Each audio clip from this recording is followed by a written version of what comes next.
Selamat datang di pembelajaran online. Pada kesempatan hari ini kita akan belajar tentang ilmu alamiah dasar. Jadi hari ini pertemuan pertama kita akan membahas tentang pendahuluan ilmu alamiah dasar.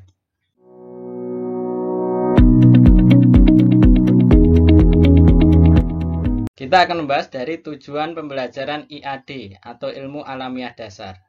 Tujuannya yaitu untuk mengembangkan dan memperluas wawasan pengetahuan sehingga dapat melakukan penalaran yang lebih komprehensif terhadap persoalan pengetahuan alam. Kemudian, tujuan pembelajaran yaitu supaya mahasiswa mempunyai wawasan keilmuan yang bulat. Jadi, ilmu alamiah dasar ini merupakan mata kuliah wajib bagi mahasiswa yang mengambil ilmu sosial. Jadi mereka yang belajar sejarah wajib mengambil mata kuliah ilmu alamiah dasar.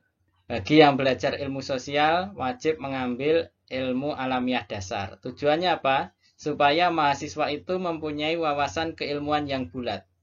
Karena hari ini kita akan menemui persoalan-persoalan dalam masyarakat itu sangat sulit kalau kita hanya mendekati dengan monodisiplin ilmu. Artinya, permasalahan yang dihadapi di masyarakat itu dapat kita selesaikan dengan pendekatan-pendekatan dengan berbagai disiplin ilmu. Artinya seseorang yang belajar ilmu sosial, seharusnya dia pun juga harus memahami ilmu-ilmu alamiah dasar. Demikian pula sebaliknya. Maka dengan adanya pembelajaran ilmu alamiah dasar ini diharapkan mahasiswa nanti mempunyai wawasan keilmuan yang bulat, artinya tidak terkotak-kotak. Jadi mereka yang belajar di ilmu sosial, ilmunya itu tidak sekedar ilmu sosial saja. Jadi mereka juga memiliki dasar-dasar atau basic dari ilmu alamiah dasar. Kemudian selanjutnya mereka menjadi mahasiswa yang peka, tanggap, dan penuh rasa tanggung jawab terhadap perkembangan IPA, teknologi, serta lingkungan hidup dan kelestariannya.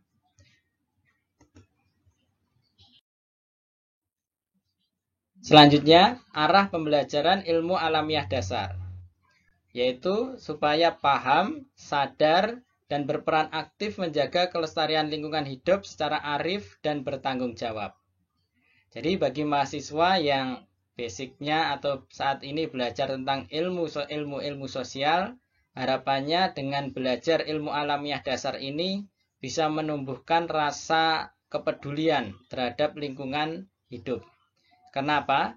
Karena apabila seseorang itu semakin paham, jadi kalau seseorang itu semakin paham, mengerti tentang seluk-beluk alam semesta ini, diharapkan dia akan semakin cinta dengan lingkungan hidup tempat dia untuk hidup dan merasa lebih tanggung jawab.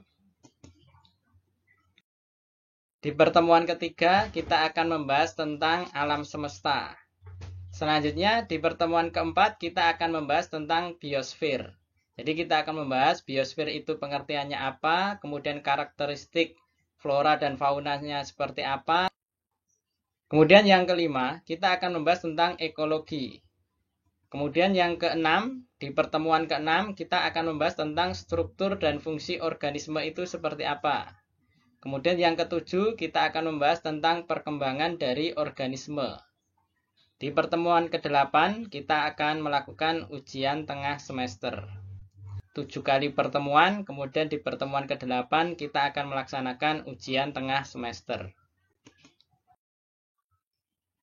Selanjutnya, setelah UTS, di pertemuan ke-9, kita nanti akan membahas diversitas dan distribusi dari makhluk hidup.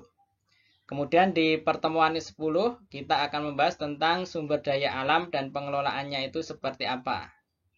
Kemudian di pertemuan 11, kita akan melihat bagaimana perkembangan ilmu pengetahuan alam dan teknologi.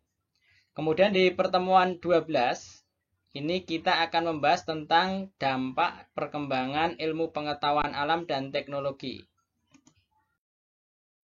Kemudian ini di pertemuan 13, kita akan membahas isu lingkungan, di antara misalnya pemanasan global, perubahan iklim, kita akan bahas di pertemuan ke-13 ini. Kemudian yang ke-14, di pertemuan 14 kita akan membahas etika lingkungan. Jadi akan kita bahas bagaimana manusia ini berinteraksi dengan lingkungannya menggunakan etika. Sehingga kita akan tahu bagaimana ilmu tentang etika lingkungan ini, sehingga harapannya mahasiswa dapat menerapkannya dalam kehidupan sehari-hari. Kemudian yang ke-15, kita akan berbicara tentang pembangunan keberlanjutan. Ini di pertemuan 15. Kemudian di pertemuan terakhir, yaitu di pertemuan 16, kita akan melakukan ujian akhir semester. Jadi ini adalah materi pelajaran atau topik-topik yang akan kita bahas dalam mata kuliah ilmu alamiah dasar ini. Selanjutnya ini adalah ilustrasi tentang atau contoh tentang penerapan konsep ilmu alamiah dasar dengan melakukan mitigasi perubahan iklim. Jadi di antara harapannya setelah para mahasiswa ini belajar tentang ilmu alamiah dasar ini, dia memiliki sikap yang lebih ramah terhadap lingkungan, lebih peduli terhadap lingkungan sekitar tempat kita untuk hidup. Jadi kita bisa menggunakan atau melakukan mitigasi perubahan iklim. Antara lain kita bisa menggunakan kendaraan yang lebih ramah lingkungan. Kalau perlu mungkin kita perlu jalan kaki atau bersepeda. Kemudian kita pun juga konsumsi barang berdasarkan kebutuhan. Artinya kita ketika mengkonsumsi barang, kita pun juga harus berpikir apakah ini kebutuhan benar-benar yang kita butuhkan. Kemudian kita pun juga berpikir apakah ini nanti akan menimbulkan dampak kerusakan terhadap lingkungan yang besar.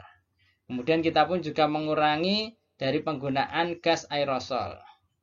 Kemudian kita pun juga peduli dengan lingkungan, yaitu kita berusaha untuk melakukan penghijauan atau reboisasi.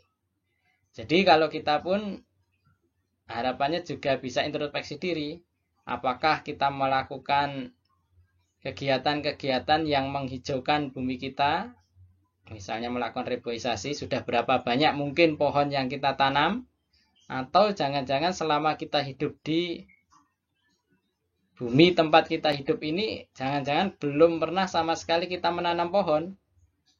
Jika sampai hari ini kita belum pernah menanam pohon, itu pun bisa menjadi introspeksi bagi diri kita.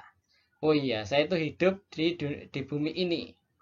Bumi ini perlu suasana dengan jumlah pohon yang cukup.